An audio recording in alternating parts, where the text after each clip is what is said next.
What is going on, everybody? Welcome Hey, back to everyone. Meet the Critters. It's Kyle and Joe. We're back again. The dynamic duo. Wait, hold on. Let me open the drawer. No.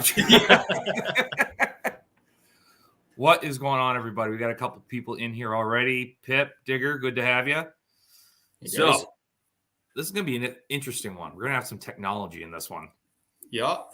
There Did a was little some research, a little homework. We got some notes. little last-minute research that we were like, oh, crap. Hey, that's what happens when you get busy. Oh, exactly. And you're illiterate. That also kind of helps sometimes. But Yeah, me too. That's me. That's not you. You're the smart one of the group. We already I'm established that still last night. illiterate. I can't spell. All right, kids. So tonight we are going to break down the Prime Act. We got a video that we're going to watch and kind of react to, pause, and answer some questions during it. And then after it, we're just going to kind of break down how it affects us, like as not just butchers, but also as producers, like how this could completely change the landscape for us and have it be something where it's like, oh, wow, you've completely changed my business tenfold because of this. So, Yeah. Yep, for sure. So, but first, let's kind of get into what's going on this week. So, what happened, Joe? How was your week? Oh. You know, because we I talk know. about it all the time, but it's been a nightmare. This extreme cold temps, and I mean, we're not getting hit nearly as bad as like the Midwest, but still, I mean, skid steer not starting. My reefer trailer battery died, so some of the meat froze, and I've been fighting with that all week, and that's caused other issues and made everything go longer. Yeah, I just finished up my last bit of burger for the week right before I hopped on here, so. Yeah, there's some personal stuff that I'd rather not talk about on here. You know, just right. Yeah. One thing after another all week, but made it through. We're here, so animals are all good. So Very nice. Yeah, Living life. What have you been up to this week? Oh, just a lot of running around. We got some snow, so out plowing. Still haven't anything in the shop, and the tractor's still down. So dealing with all of that. My mechanic called me as I was driving past his house, and I'm like, "What's going on, buddy?" He goes, "I want to throat punch your tractor. Why won't it start?" And I'm like, "Because I rebuilt it, and it's like 10 degrees. That's why. Like, that's a compounding reason." But You gotta flip this lever up and tighten this bolt down and do a backflip and jump up on it, and then yeah, you have to step on first with your right foot. Yeah. If it's your left foot, it won't work. Don't know why. That's just how it is. You'll see the chalk outlines in the frame. Yeah. Yeah, and other than that, it's just kind of been on hanky-panky watch, seeing what's going on out there. Nothing yet. Yeah, I'm on maternity watch. I'm pretty sure that's how I was looking back at the dates on the first time I seen them going after the sows after I put them in there. Yeah. And they're past that now. But she's still bagging up slowly.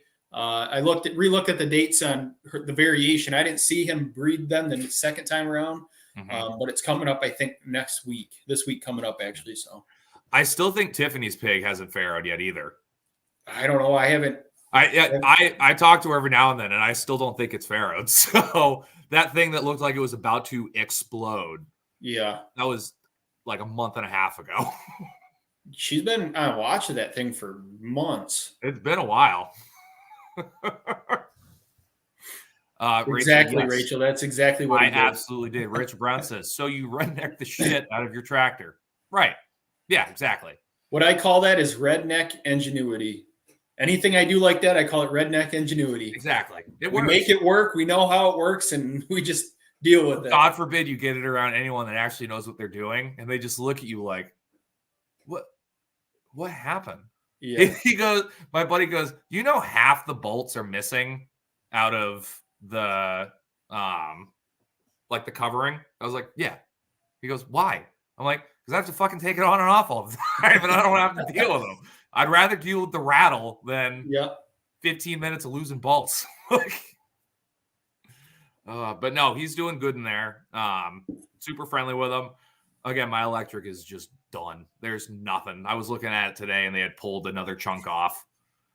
And I'm like, All right. And the ground is completely frozen. We've got 8 inches of snow, so I'm not putting any T-posts or anything in to get something going.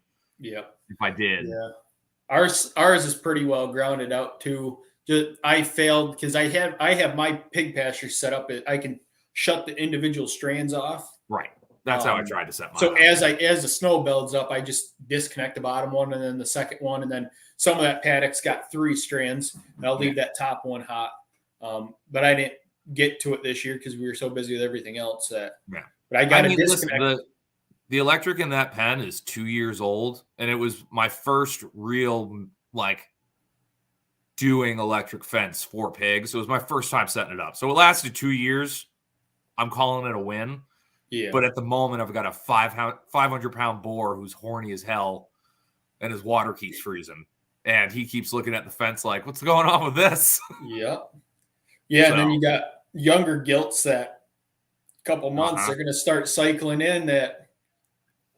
Yeah, and she's the one. Tally isn't fighting them off as much. She's also bigger. Like, they're about the same size. Yeah. So it's like she's pretty quick to be like, "Not happening, get out of here." But Fiona's half the size, not half the size, but smaller. Yeah, she's significantly smaller than and a gilt. So she has no idea what's going on. Yeah. So she's putting up a bit of a fight, but she holds her own. I saw her latch onto his face today. I'm just like, get the hell off me. Yeah, I put my boar back in with the Mangalitsa crosses, and they tussled for a while, and then they ripped the gate down and got in with the feeder pigs, and they I was going to separate them, and I just said, so they finally they're all settled down. They go to their separate. I got 2 houses filled with hay, and so they kind of stay separate. So I just feed them separate and let them do their thing. 4 of them are going to be gone here in the next month or so anyway. So nice. Yeah. When he's not trying to get after it, they get along fantastic, all cuddled in together, walking around together all the time. So I'm like, all right, we're fine. But it's just the part of it, all the fun part. Yeah. So let's get into this. So everyone's going to have to give me a little leniency trying to get all this figured out. Actually, before I jump over that, we're going to go ahead and restart the video. Let's do this all professional-like. So now we're sharing screens. So anybody that doesn't know what the Prime Act is, if you want to look it up and read more on it, it's the HR 2814, and Prime is actually short for the Processing Revival and Interstate Meat Exemption. I just wanted to put that out there before we got started because I would completely forget and I wouldn't mention it at all. Right. And I also want to go a little behind the fact on this and go, thank you for reading that, because I was absolutely going to screw that up. All right. So we're going to get going into this. We'll stop periodically and just kind of, if there's something that we think we should probably explain a little more or whatever. And then, like I said, we'll break it down further at the end of it. Yep. Works for me. Let's get into it.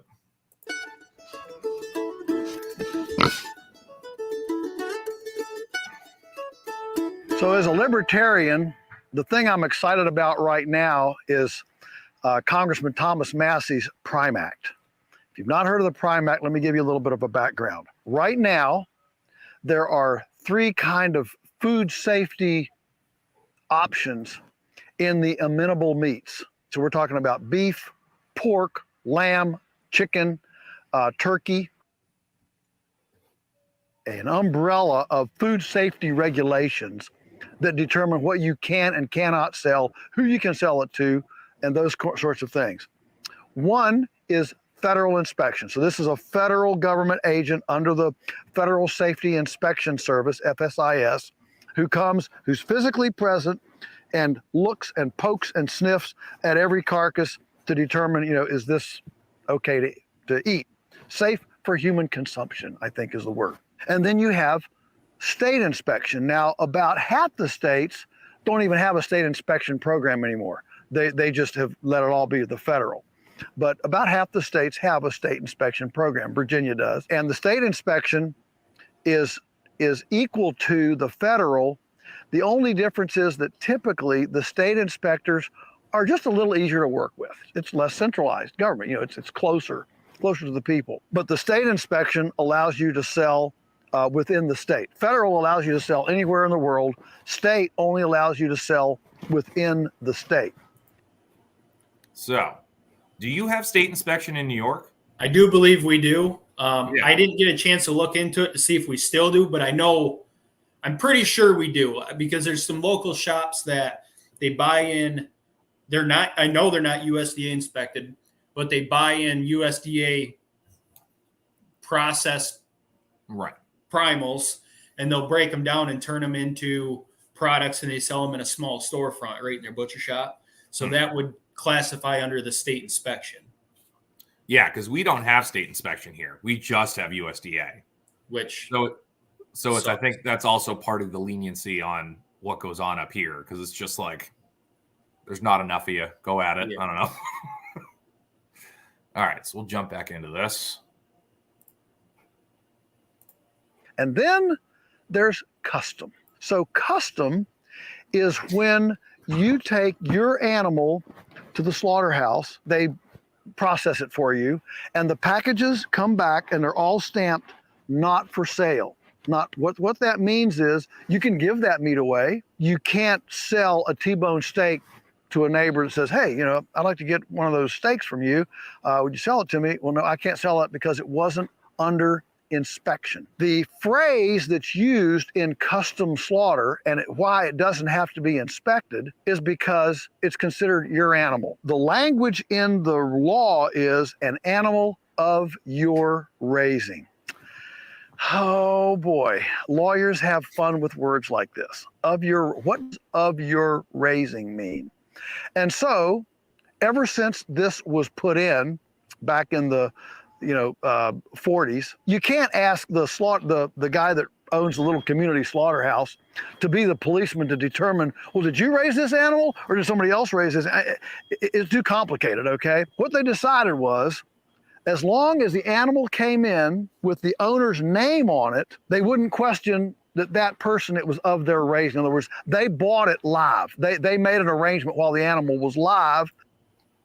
All right, so let's stop there and chat about that a little bit. So that's basically how we run stuff. Like, I know that's how I'm running it, at least.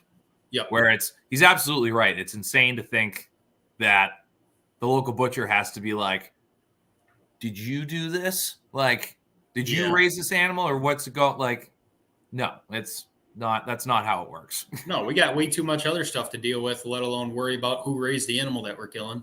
Right. Exactly. So nor would I actually tell them anyway, because just how we are. Yeah, they implemented a plan that the people who are supposed to help with that plan would not help them with, regardless. Yeah. At least most butchers I know. We're all kind of cut from that same kind of cloth. Yeah. I don't think they thought that one through. I'm sure that there's plenty out there that lean the other way, but right. At least not in my area and probably your area. So yeah. There's no regulations about selling a live animal. Anyone can sell a live animal with no inspection, no regulations whatsoever. I can sell you a cow, I can sell you a chicken, sell you a pig. I don't have to file any paperwork. There's no licenses, no regulations, okay? But as soon as that animal is dead, then all these regulations kick in. If I take an animal in and I'm selling it to, Mike Smith, I can take that animal in and put, animal, ear tag number 7 is owned by Mike Smith, and it's considered an animal of his raising, okay? The beauty of this is that it allowed farmers to sell animals pre-death, to divvy them up. And it doesn't have to be a whole animal. It can be down to a quarter of an animal, even an eighth of an animal. So you can have ear tag number 7 is owned by Mike Smith, Jane Austen, Philip, whatever. You can have all these names written, right, and that works. The regulators have been Well, why would a person want custom? Why would they want inspection? Well, because custom is way, way cheaper because you don't have the paperwork. You don't have to have a hazardous analysis critical control point.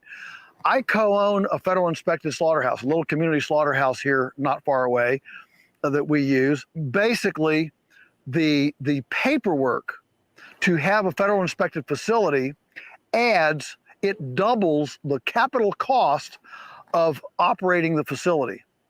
So that means that the cost of processing, which is not cheap, a federal inspected animal at a community abattoir like this, that's a pretty French name for slaughterhouse, will generally run somewhere between $500 and $800 per animal. Okay, well, if you can cut that by 30%, say, by going to custom, you've just cut a couple $100 off of the processing cost, which then you can pass on to your customer. So that another good thing about that is also you're keeping your money local. Like if you're going to a local processor, that money's staying. Like not saying that USDA plants aren't local. Like I've known a bunch of people that have had them, but it's still like it's helping us. Like us little guys that are trying to do it and actually compete, it helps us out a ton. That's where we're at, back and forth on are we going to keep pursuing going USDA, or are we going to stay custom, or are we going to try state inspected first? We're not sure yet, but we could pick up a lot of local farms if we do go USDA because they travel right now. Most of them are going down into PA, and it's like hour and 15 minutes, hour and a half to just from where I'm at. And then I know people that are farther out than me. They're traveling a couple hours to go down to the slaughterhouse, and all three of the USDA slaughterhouses that I know of, they're over an hour trip. Yeah. No matter which direction you're going. We would have a farm out of Rhode Island bring up 25 to 30 lambs every 2 weeks. Another farm out of Cape Cod would come up to central New Hampshire to bring their animals. Mm-hmm. And it's like, holy crap. All right. Well, that's because I think he starts getting more into the bill a little bit. It's your ground beef, instead of being $8 a pound, can be, $7.20 or $7. Right? So it's a costing thing. The thing to realize is that thousands of farmers like us for decades have used this loophole to sell an animal live to somebody who's never seen that animal, but they know they want an animal from us. So we go to the abattoir with their name on that animal or a portion of that animal. They take that meat home, pay us, and it's perfectly legal to do because their name was on it when it went in initially. That's the way things have been. Well, what's happened is that as new rules and regulations have come about, and frankly, as consumers have moved away from volume purchasing, a lot of people don't want a volume of beef. In other words, the regulations only allow you to do custom. You can't sell one T-bone steak. You have to sell at least an eighth and generally a quarter of that animal. Well, a quarter of a steer, might be $800. A lot of people either don't have $800 or they don't have enough freezer capacity to handle that much meat at one time. They can't opt in to this lower cost, more community accessible supply because they either don't have the freezer capacity or the money at the time, or both. And so they end up. How many times have you had a customer either out of the butcher shop or the farm be like, I didn't realize it was going to be this much meat or like this much money? Yeah. Because it happens to me a couple times a year. Like, of just it's like. Literally happened to me about 6 times this week. Yeah. So. It's because it's like, I'll also touch on a little bit what he said. It's like, oh, it'll be cheaper than doing that. And it's like, I'm fairly competitive with some of the USDA facilities I'm around me just because that's the price. Like, yeah. It's the price to get it done. So it's depending on where you are. Yeah, probably it would be cheaper to go through custom. I know it somewhat is with me. I know. I think we're a touch more expensive than the one USDA shop down in PA, but PA's they're, his employees are making a little bit less than what I would, if I had to start hiring employees to make it worth my while to even go USDA. And then I think they have both vacuum seal and paper wrap. So that's kind of, right. I think, you would pay more if you got vacuum seal. And just seems like everything's more expensive now. So yes and no, it might save cost. It would save a huge cost to us because I'm at the point where we're already at the top end of what we could be charging for our area. So when we do go USDA, we can't raise our prices much more unless something changes and all the shops around us raise their prices. Right. So, yeah, but just being able to because people don't realize how much meat you get out of a whole pig. The people that know how much, those are the people that are like, I think this guy's stealing my meat because they know how. And it's like, no, you brought in an 80-pound pig. I don't know what to tell you. Yeah. But when you give someone a 200-pound hang weight pig, and they're bringing they bring 2 coolers, and it's like, oh no, this freezer is yours. And they look at you like, what? Mm-hmm. It's like, yeah, you spent a good amount of money for this, and it's going to feed you for a year, depending on what you eat out of it. Yeah, I had a guy pick up yesterday. It was a half a pig, and he brought 2 coolers, and we didn't even fit the whole thing in there. No. So. All right, so we will jump back in. Having to buy by the piece, by the cut, under inspection, and pay a lot more for that, which of course is costly to them and further exacerbates the fact. I had to pause this. I watched this earlier. I'm like, what is he cutting? Because it looks like it's beef for sure. Yeah. Beef belly, maybe? I was just going to, what it is it's the trimmings off the bottom side of the short ribs. Somebody must have wanted short ribs, and that's what it is, the trimmings. Yeah, okay. I don't know. That's what I thought. That's what I was thinking it was. And I'm like, I watched this earlier, and I was like, what the hell is he cutting? I don't know what he's doing with it. I don't know if he's cutting it for grind. If so, that's going to be heavy on the fat unless he's mixing it with a whole round. Yeah, unless they're grinding the bottoms or something. Yeah, that's a lot of fat on that. That's a lot of fat. I think that's what probably threw me off. I'm like, what the hell is he doing? Yeah. They don't have the money. They don't have the space. How do you get ahead, when you can't participate in the less costly template, which is, custom? Sorry, ma'am. You can't have this cheaper meat because you don't have $800 on your pocket and you don't have a freezer. What Congressman Thomas Massie has presented in the Prime Act is to allow custom processed beef to be sold by the cut. Look, our customers, they don't see the cows. They're not checking the meat. They're not looking at it. They trust us, and they're buying it sight unseen because they trust us, and they trust the abattoir. They trust us to pick an abattoir that's okay. And we trust our abattoir operator. If the meat's bad, throw it out, okay?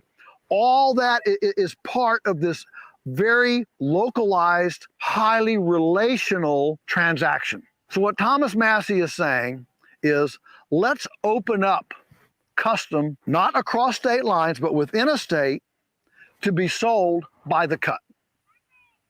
Nobody's inspecting it anyway. The customer isn't seeing it anyway. And so let's quit the charade. Let's quit the requirement of telling the customer, you have to buy a quarter, you have to spend $800 to $1,000, you have to have a freezer. Instead of requiring that of the customer, let's just let anyone who wants to participate in this lower cost, locally accessible product to be able to participate in it. All the safeguards within the custom system are still there. These custom slaughterhouses still are they are overall inspected by state inspectors who inspect, basically the facility. They look around and make sure there's not a bunch of junk on the floor, that sort of thing. But each carcass, each animal, there's not a physical presence of an inspector on the floor. All right, so that all sounds amazing. Yeah.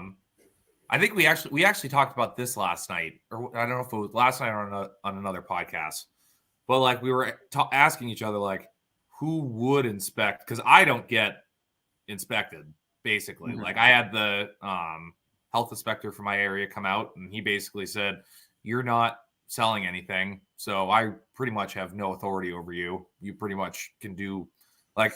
Don't be an asshole, and don't make me do something. I'm like, perfect, sounds great.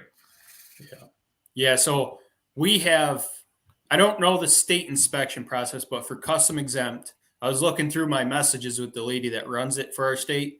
And there's no, you don't get a certificate saying you are a custom exempt facility. It's just, Right. I got to do 2 water tests a year. She comes in once a year, make sure the facility's clean, the overall cleanliness of the animals and safe handling and stuff, the Right. basics, but nothing crazy. So with the state inspection, I need to look into it more. I think maybe that'll be part of another podcast. I want to do more research on it now that we've gotten into the Primax stuff.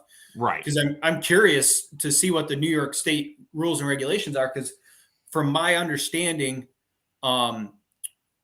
the shop that I used to work for, they had state inspected when he started out to sell in his own storefront, but he had to have a USDA inspector for kill day. Everything else was done under a state inspection. He could sell it out of his storefront on premises, but I don't think that the farmers taking their stuff there could sell their animals individually. No. Under New York State inspection. Yeah. That's what would differ with the Primac coming in. It would allow the farmers to be able to do that. Yeah. I know for a little while up here, there was USDA inspectors showing up to people's shops. And that stopped real quick. And it was right at the beginning of when I started to open the shop here.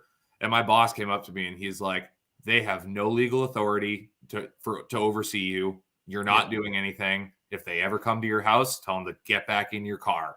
They're telling them to get back in their car.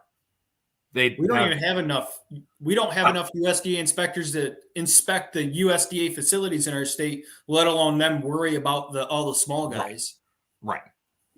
Yeah. Well, then the running joke was it was going to be Scooter that got assigned to my house. Like, didn't know who it was, and all of a sudden I just come to the door and just be like, no. And then I was like, I hope they come to my house. I hope Scooter shows up at my house. And for those who don't know, that was the nickname we gave our USDA inspector at the facility I worked at, because we thought he was great. But yeah, because we've had this conversation before on the show of where it's like, we've both worked with inspectors that it's like, I know more than you. Like, I know more about this animal, whether or not it's good, than you do right now.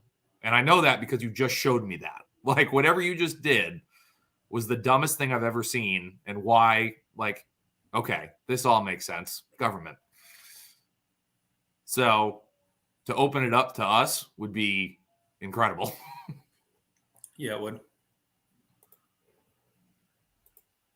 When those animals are slaughtered, but because the system is so much more highly relational and it's much more local, and that whole chain of custody is shorter and more compact, that creates inherent safeguards that the federal inspection does on very, very large plants or plants selling, to Sri Lanka and Bangladesh or into wherever. And so the Prime Act was wildly would specific. free up farmers and abattoirs to be able to sell custom processed meat to customers, and customers would then be freed up to be able to enjoy by the piece what is only enjoyed right now by people who have a big pocket full of money and a freezer to put it in.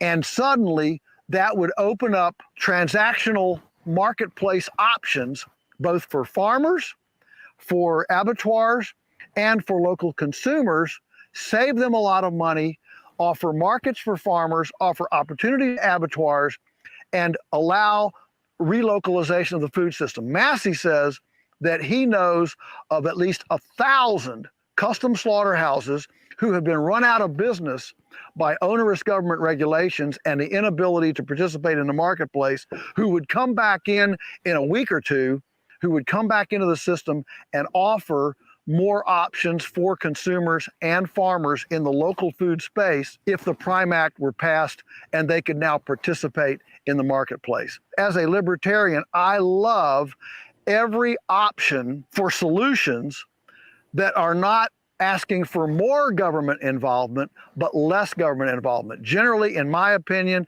every time the government gets involved in something, it louses it up. If we want real solutions, the real solutions are giving us freedom and liberty to exercise our own, as Adam Smith said, invisible hand of the marketplace and opt for what we want, for what works for us. That's the ultimate freedom of choice. And the Prime Act is right now the tip of this. It's incremental. I mean, I'd like to go way farther than the Prime Act. There are sponsors, and bless his heart, Congressman Thomas Massey has been working on this for several years. COVID brought the fragility of the centralized system. Everybody found out how fragile the centralized food system was. And so decentralization is a big deal. I'll part you with this question. It's a rhetorical question. It's an easy answer. Do you think that the food system would have been able to respond faster in the spring of 2020 when the store shelves were empty? Would have been able to respond faster if our food funnel came not from 300 mega processing facilities, but from 30,000 neighborhood-friendly localized processing facilities? Which would have been able to adapt faster to COVID and to the spring of 2020? I think the answer is obvious. You don't need to be a rocket scientist to say, wow, if we had had a decentralized system with a lot more options, the adaptation would have been a lot faster. And so from a food opportunity, a food security, and an ultimate food stability standpoint, the Prime Act is a perfect libertarian answer to the problems that we have in our current food system. Wow, that was powerful. So I've been listening and reading as much as possible, but in the shop, listening to as many videos and podcasts that are covering the Prime Act, and that was just a short video giving you a good idea. One of the kickbacks they're getting from the government is, well, what if we allow this and people start getting sick because they got to make their own choices? Yeah, it's called a free market, folks. Yeah. It's a free market. The people that are going to be doing, because I will 110% guarantee you there will be people out there that take advantage of this and get shysty and start selling crap. Yeah. Guess what? They're not going to last long. No. And that's a civil issue at that point. I mean, how many people are going to go to a restaurant, they get food poisoning, are going to go back to that same restaurant a second time? Right. The people that are doing it right and the people that want to put out good products and make money are going to put out good products and make money. And the people that are shysters about it, they're going to get dumb people. And those dumb people are going to get sick. But also the dumb people are the ones that are going to complain and go, woe is me. Like, I bought green meat and now I'm sick. Like, you probably shouldn't have bought that green meat and that guy shouldn't have sold it. Yeah, exactly. Like, you're both dumb. Another thing I was reading the other day or listening to the other day, the guy was saying how they're still, negotiating. It's been a couple of years since he came out with this. Right. And he thinks that one of the things that is going to be taken off there right now, it covers, you could sell to individuals, restaurants, and stores. Right. He said he thinks that the stores are going to be taken out.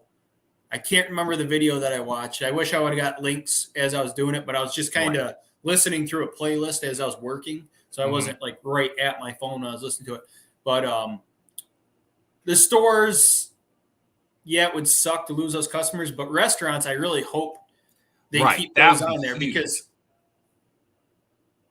that's going to push me in my business to go still USDA if we lose the restaurant thing, because my partner also owns a restaurant, and that's half of us wanting to go USDA. So I don't know the exact plans and stuff. It's not all figured out, but the possibility of being able to sell the cuts that they need to the restaurant is, a good outlet. In other restaurants, we got a local lady here. She's starting up. She started in a food truck, but she's trying to open up a small restaurant that's all local based foods, Nice. which is awesome. It's an awesome idea. But with the Prime Act going into effect, I can immediately right now start selling her individual cuts, and I can buy products because one of my goals, if we do go USDA, say this doesn't go through and we go USDA, I want to eventually have a storefront, maybe down the road. Nothing big. I don't want a friggin' grocery store, but something that we can partner with some local farms maybe, and have a variety of meats here. Because just this in the last 2 weeks, I've had like 6 people stop and ask about buying individual cuts. Right. Local people, and like this said, and that is a big thing with the increase in inflation in our country. People can't afford to buy wholes and halves, quarters, even eighths of animals. And I get that, but it's in the price for farmers, as we both know, because we raise pork and beef and all that. The price for feed and stuff keeps going up, and the cost of raising those. So we have to raise our prices to bring it up so it's still profitable for us. I've got that, we talked about the video I got coming out for my pig prices. Right. And the price, I made a little bit of money, but I didn't factor in a lot of, I didn't factor my time, infrastructure, all the new paddocks that I put up this year. I didn't factor in electric for heat lamps or anything for, bedding. I didn't factor any of that stuff in. So if I factored all that in, I'd actually be losing money. Right. So now I got to readjust my prices to bring that up. And I completely understand. I'm trying to keep my prices as low as possible so people can afford it, but I have to make a profit. Otherwise, what's the point? There's no point in doing it, yeah, which sucks. Yeah, I mean, if this went through, it would be like, so when he was talking about in the video, and we touched on a little bit during the video of where it's like, oh, it'd be passing on savings to the customers and stuff like that. It is and is not true a little bit. Yes, it would, because it would allow people to come in and buy a package of steaks or a package of burger and stuff like that. The convenience of that is cost enough. It's like, oh, I don't have to buy a new freezer to then spend $1,000 on this pig. It's like, no, you go buy some pork chops and some bacon and that. On the flip side for us, as producers as well, we would make more money on that meat because then it's individually priced. Yes. But you're not paying $5.50 a pound for like that steak. You're paying the actual retail price of what that steak would be sold. Yeah. So in the end, like as producers, you make more money off of selling individual cuts. So for our areas, like we were talking when we touched on that, our prices are set a little bit higher than, or pretty comparable to the USDA shops because, supply and demand. Mm-hmm. But like I said before, I don't even know how many farms I could pick up if they could start selling individual cuts, just because the quality I'm putting out is the same or better than some of these USDA shops. Like I've had a lot of complaints because the USDA shops have gotten so big to keep up with the costs of the USDA to have the inspector there and the HACCP plan and all that. Right. So instead of raising their prices, they're increasing the amount of, animals they're shoving through the shop. Well, when you start doing that, something has to give. Right. The one place that I have in mind, I'm not saying any names. Right. I've had continued customers coming to me saying, I hope you do go USDA because they're really screwing up our orders. Like, right. People want their bacons back so they can smoke them themselves and play around with it. Well, they're getting them back all sliced up as fresh side pork instead of just a whole slab. Right. So and it's because they got so big. So the owner, the one that has the passion for the business, he has so much going on in his business. He can't keep track of the people that he's entrusted in running. Right. Well, now not only is it costing him customers, it's costing him in time because they just slice up that pork belly. They got to wrap that pork belly in 1 pound packages when they could have had one big package whole loin going in a through, slab. or one whole belly going through. Yeah. I mean, so I don't know. It is, but getting back to where I was going with it was it would save those farmers in fuel costs. Now they're not having to travel an hour. Maybe they're not coming to me, but I just picked up 30 farms that are within 20. I mean, we have a lot of farms around us. So within 20 minutes drive from me, I picked up 30, 40, 50 farms. And then the next section out is now they can go to their custom processor that's only 15 minutes or a half hour down the road versus having to truck it an hour and a half, 2-3 hours away. They can put that cost back into fuel savings, which we all know how fuel is now. I mean, New York, it came down a touch this week, and we're paying $3.50 a gallon for gas. And I think diesel is $1 more a gallon for the diesel. We're just over 3. I think we're at like 305. Yeah, which would be amazing. I'd love it. We went at $3. Well, it came down. We've been running about $3.70 for gas and $4.70 to $5 for diesel fuel. Jesus. So just having those and most of these farmers are running either large gas trucks to haul enough animals to take to the processor or diesel pickup trucks. So having that savings in fuel, they could lower their price by 50 cents a pound or whatever it may be, whatever it works out for them, works for their farm. But gone are the days. Gone are the days of like the stigma of like, oh, if you're farming, you're broke or like you're poor. Like you got to raise your own food. Now it's like, if you're raising your own food, you're wealthy. Like you have to be, you're somewhat independently wealthy to be able to raise livestock on a decent scale.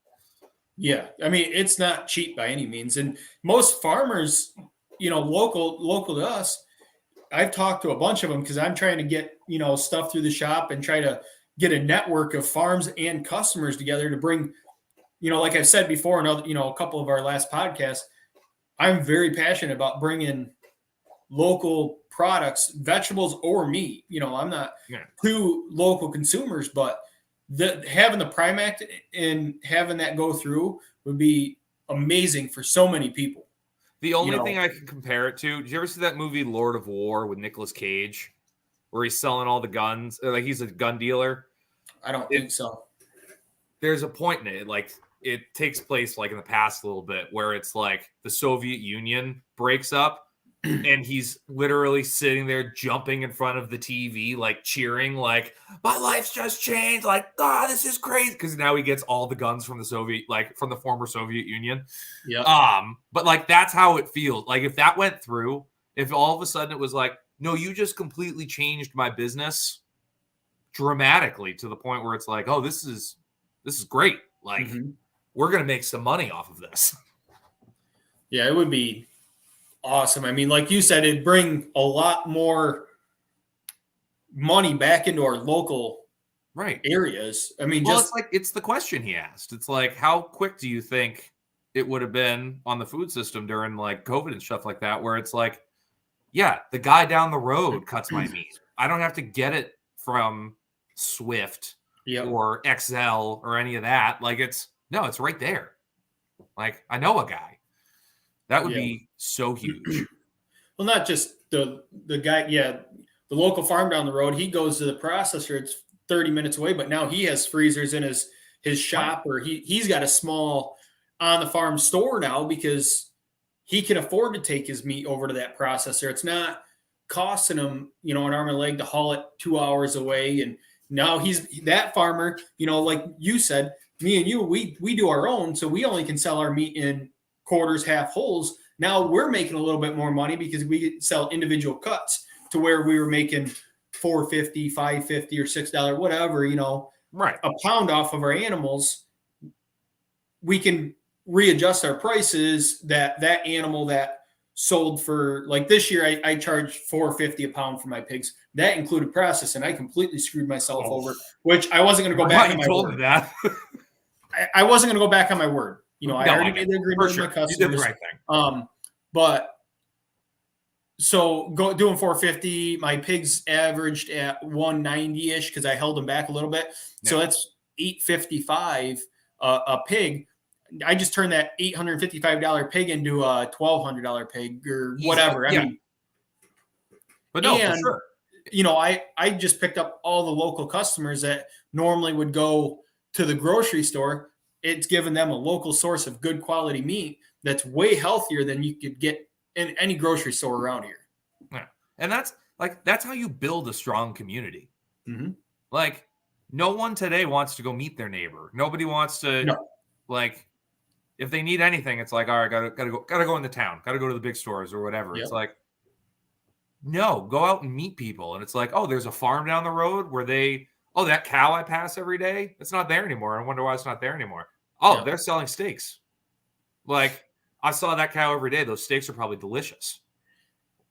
And the one thing that drives me insane is I didn't look up, it just popped in my head. I didn't look up the poultry stuff, but with the exempt, I mean, I'm pretty sure it's nationwide. Any farm can raise 1,000 birds, process them in their freaking backyard out in the wide open on something that can contract salmonella at a higher rate than any other red meat or, pork or beef or lamb. And you could sell that as whole or individual cuts to anybody. But it's, why not do that with the rest of it? Yeah, you got to remember that it's the people that are coming up with this have never held a chicken in their life. Nope. They've never been close enough to. If you played half of the noises that have been coming out of my yard this past week to somebody who writes these bills, they'd think it was fucking demons. Like, they'd be like, "What? There's no way this is any animal that I can go see right now." You go to into the meetings and you start playing that, like, who's watching Jurassic Park? Yeah, exactly.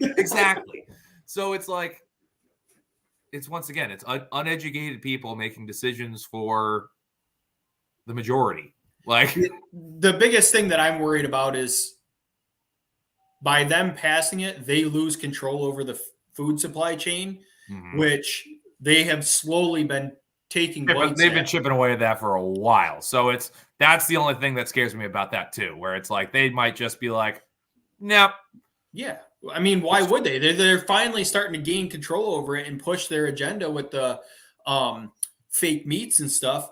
Right. So the only way to get it to pass, like we said before we started, is everybody that watches this or watches anything else about the Prime Act, go to your local congressman and push for them to support this. Yeah. I mean, it just makes sense. It makes sense to bring stuff back to local. And if you don't want to eat meat, fine. If you want to be a vegan, fine, but still support your local farmers. You build that community. Yeah. You won't have to worry about going to a food truck line and supplying what they give you. If anything, they should be in more support of that as well, because it's taking animals out of the bigger facilities and stuff like that. It's like, it's like Joel Salatin says, they live an amazing life and they have one bad day. Yep. Like, that's what that brings that back to. That brings that back to, all right, they have one bad trailer ride and then they never worry about it again. Or it's like, oh, they were eating grass where they stood 1,000 times and then they're done. Like, don't get me wrong. Like, I'm not, I'm still learning and tweaking my, with my farm. And do I do everything right? No, but I go out there. I have a name for every animal on this place. Even the ones that I'm going to butcher usually get named. Luckily, my kids have grown up with it and they know that you name it, where it's going. Yeah. And it doesn't bother them. Every once in a while, they're like, every now and then they get it sucks. Dad killed it. But then we go on to the next animal that we're raising and it's a cycle. But I wouldn't want to raise my kids in any other lifestyle. God, no. They know where their food comes from. They know how to, they're still learning, but they know how to process these animals to get food. And even if they don't grow up and do the farm or take over the butcher shop for me or whatever, they have that knowledge in the back of their head. Mm-hmm. And if something crazy happens, at least they know how to provide for themselves. Yeah. I do have a really funny story to interject into this. We were just at we went and visited my mom today, and on our way back, we stopped at like one of my buddies from high school, his parents' house. Like they do like a weekend dinner every weekend. And I was like, I'm stopping by with the kids. He goes, all right, perfect. So we were there for about 2 hours, and I don't know how blood came up. Somebody said blood. I don't know. And from the other side of the table, my 4-year-old just goes, animals have a lot of blood. I've seen it. And it's like, I love his parents. His parents are the absolute best. I've woken up in their lawn multiple times, and they usually just had coffee for me. They're like, how's work going, Kyle? I'm like, it's great. Like they're those parents. I've known them forever. Yeah. And his mom just looks at me and goes, that's about right. Yeah. Like, that is your child. We understand. That's it. Yeah, my kids get that all, especially Gage. McKinley's not as into the farming and stuff. Like Right. she comes out and helps. But this year we might dabble in the 4-H stuff. She's kind of considering raising a piglet for 4-H and doing it.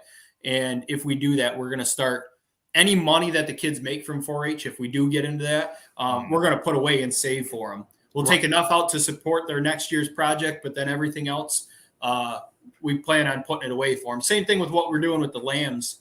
You know, anything that they help with, we try to give them a little bit of money to show incentive. You know, and McKinley's got, you know, both of them actually.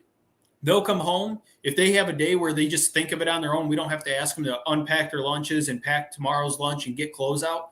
I give them a little bit of money for it. And it's not that, like, normally they don't have set chores or anything. We don't get crazy with that stuff. But when they show me that they're just individually thinking about that ahead of time without me having to ask them, I would much rather reward them for that. And I sit down and when they do that, I explain to them, okay, you guys got, you know, a couple bucks for doing that. This is why. You continue to start getting them in that mindset, because I listened to a podcast recently that the guy said, he's like, by 6 years old, your kid should be setting their clothes out and getting themselves ready for school and packing their own lunches. Having that responsibility is huge.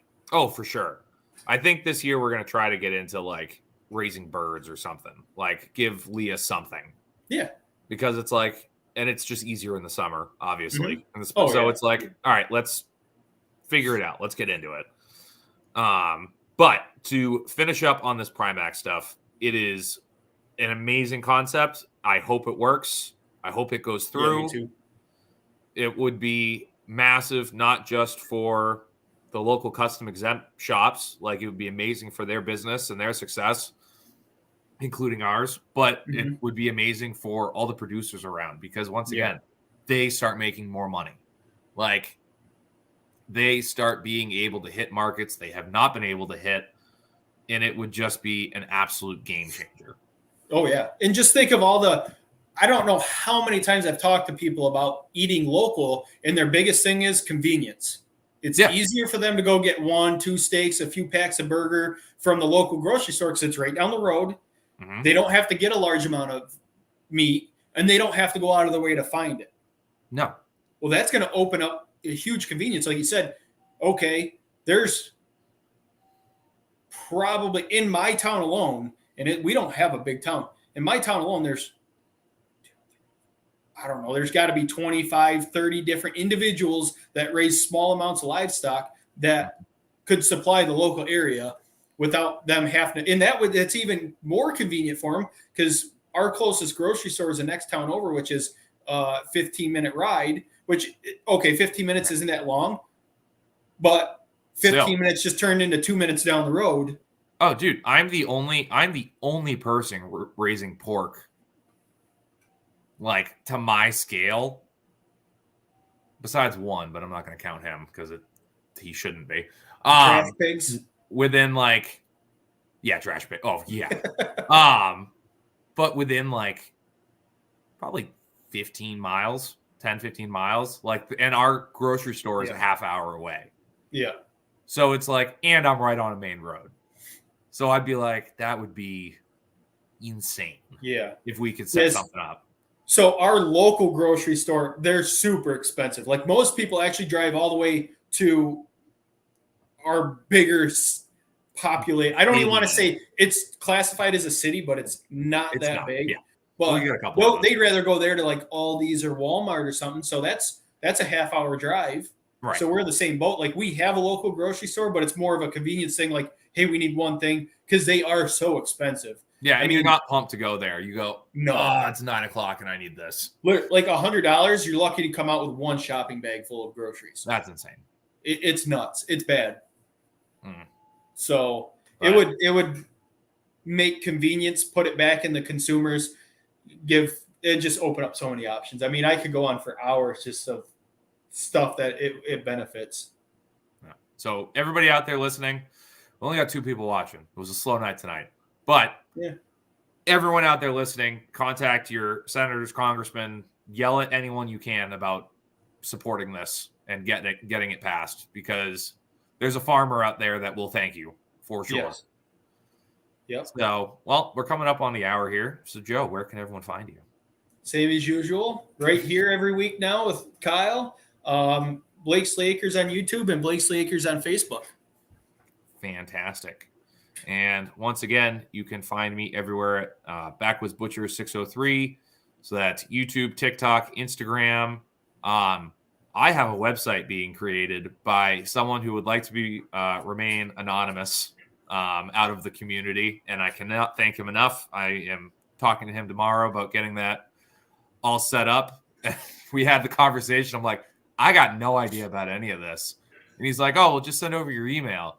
And I put .con instead of .com. And he just goes, oh, so it's this. This is the battle I have. I'm like, oh, yeah, no, you signed up for the wrong horse. I appreciate it. But thank you. So we will have a website soon. So we will get that figured out. Awesome. Also, you can check out my business page on Facebook at The Body Shop, Custom Butchery, and Euro Taxidermy, because I can't figure out how to change the name. So if there's someone out there who can help me with that too, let me know. Oh, yeah. We also have the Telegram link. We got a lot of shit now. For not a lot of listeners, we got a lot of stuff going on. We have the Telegram group also in the chat. So that is an invite link. You can get into the Critter Crew, and we got a lot of fun in there. I think we got like 20. We got close to 30 in there now. Yeah. But if you're interested in farming, if you're interested in butchering, you're already doing one of the two and have questions or just looking for community, jump on in. We got a good group of people in there. So we got a little bit of not just farming, homesteading, a little bit of prepping stuff in there. We got a pretty good diversity so far. Hopefully it keeps growing. I shared it on my Facebook page. I saw that, yeah. So yeah, it's a fun group. And again, you're gonna have fun in there as long as you don't have thin skin. Yeah, exactly. If you got thin skin, just sit back and enjoy the show. If you got a serious question, we'll do our best. Yeah, you can reach out. Yeah, you can. There's ways to get to us on all of those contacts. Well, you can direct message on Telegram too. So if you got like a direct message for me or Kyle or whoever else in the group that does something that you're interested in, you can reach right out to them. Yeah, you can reach right out to them. So it's kind of a pretty good platform to connect with people. Well, Joe, I feel like we did a pretty good job with that one. Yeah. I mean, I tried prepping as much as possible, but it's been a crazy week. So yeah, I agree. And yeah, so that's two hillbillies that are trying to explain congressional bills. But no. So like I said, go talk to your senators, go talk to your congressmen. This is Meet the Critters. We love you all.